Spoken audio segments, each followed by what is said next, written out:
அரசியல் விமர்சகர் திரு பொங்கலூர் மணிகண்டன் இணைந்திருக்கிறார். பொங்கலூர் மணிகண்டன், திரு சிபி ராதாகிருஷ்ணன் இப்போது குடியரசு துணைத் தலைவராக இருக்கிறார். உங்களோடு களத்திலெல்லாம் அவர் அரசியல்வாதியாக பரிச்சயமான ஒரு நபர். அவருடைய இயல்பு குணாதிசயம் எப்படி, இந்த அவையெல்லாம் எப்படி அவர் கையாள்வார்னு நினைக்கிறீங்க? மரியாதைக்குரிய அண்ணன் சிபி ராதாகிருஷ்ணன் அவர்களோடு நான் மிக இளம் வயதிலிருந்து பள்ளியில படிக்கிறதிலிருந்து மிக நெருங்கி பழகியவன். ஒரு உறவினரும் கூட. எல்லோரும் மிக அன்பாக பழகக்கூடியவர். ஏழை எளிய மக்கள் அல்லது பணக்காரர் என்று வித்தியாசமே பார்க்காமல் எல்லோரையும் சமமாக பார்ப்பவர்.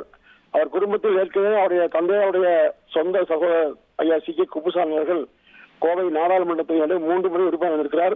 இந்த வகையில் இன்றைக்கு இந்திய நாட்டினுடைய குடியரசு துணைத் தலைவர் பதவியேற்பது ஒவ்வொரு தமிழர்களுக்கும் மிகப்பெரிய ஒரு வரலாற்று பெருமையாக இது அமைந்திருக்கிறது. குறிப்பாக நாங்கள் சார்ந்த கொங்கு மண்ணிலிருந்து இந்திய குடியரசு துணைத் தலைவராக இந்திய நாட்டினுடைய 2வது பதவிக்கு உயர்ந்திருப்பது மிகப்பெரிய மகிழ்ச்சி அளிக்கிறது. உண்மையிலேயே நாங்கள் வாழ்க்கையில் ஒவ்வொருவரும் இது போன்ற மகிழ்ச்சியை அடைய முடியாத நிலையில் இந்த நிகழ்ச்சியை பார்க்கிறோம். அண்ணன் சிபி ராதாகிருஷ்ணனுடைய இந்த பதவியேற்பு மூலமாக தமிழ்நாட்டுக்கு நிச்சயமாக ஒரு மிகப்பெரிய ஒரு வளர்ச்சியை அவர் அளிப்பார் என்கிற நம்பிக்கை இருக்கிறது. உண்மையில் அவர் 2 முறை கோவை நாடாளுமன்ற இருந்து பல சாதனைகளை செய்தவர். மிக நேர்மையான மனிதரும் கூட.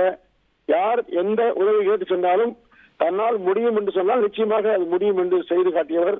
முடியாது என்றால் முடியாது என்று சொல்லக்கூடியவர். அந்த வகையில் இன்றைக்கு டெல்லியிலே நாம் சென்றால் நம்முடைய பதவியை சேர்ந்த ஒருவர் ஒரு உயர்ந்த பதவிகளுக்கு 2 உரிமையோடு செல்ல என்ற வகையில் ஒரு வாய்ப்பு கிடைத்திருக்கிறது. தமிழ்நாட்டுக்கும் தமிழக மக்களுக்கும் கிடைத்த ஒரு மிகப்பெரிய ஒரு வரலாற்று அரிய பெருமை இது.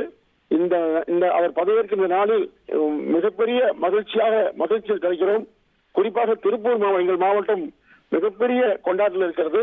அண்ணன் சிபி ராதாகிருஷ்ணனுடைய பதவி இன்னும் மேலும் உயர வேண்டும் என்பதுதான் என்னுடைய எதிர்பார்ப்பு.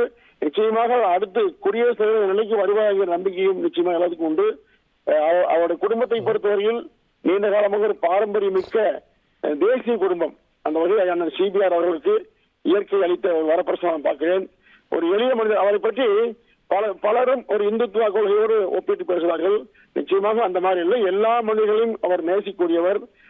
சாதி மதம் இனம் மொழி கடந்து பாராட்டக்கூடிய நேசிக்கக்கூடிய மதிக்கக்கூடிய ஒரு மாபெரும் மனிதன் சிபி ராதாகிருஷ்ணன் அவர்கள். அண்ணன் சிபி ராதாகிருஷ்ணன் அவர்களுக்கு தந்தி டிவி மூலமாக என்னுடைய பணிவான அன்பான வாழ்த்துக்களையும் மகிழ்ச்சியையும் தெரிவித்துக்கிறேன். நன்றி திரு பொங்கலூர் மணிகண்டன். எல்லோரோடும் பழகுவதில் இயல்பான எளிமையான மனிதர். ஒரு கட்சியில் அவர் இருந்திருந்தாலும் அந்த கட்சிக்கான நபர் மட்டும் இல்லை, அவரோடு பழகினவங்களுக்கு தெரியும் அப்படின்ற பார்வைகளையும் எடுத்திருக்கீங்க. இணைந்து உங்களுடைய பார்வைகளை பதிவு செய்ததற்கு நன்றி. இனி செல்லும் இடமெல்லாம் செய்தி. தந்தி டிவியின் வாட்ஸ்அப் சேனலை ஃபாலோ பண்ணினா செல்ல இருக்கும் இடமெல்லாம் செய்தி. இதோ QR கோட் இப்பவே ஸ்கேன் பண்ணுங்க, ஃபாலோ பண்ணுங்க.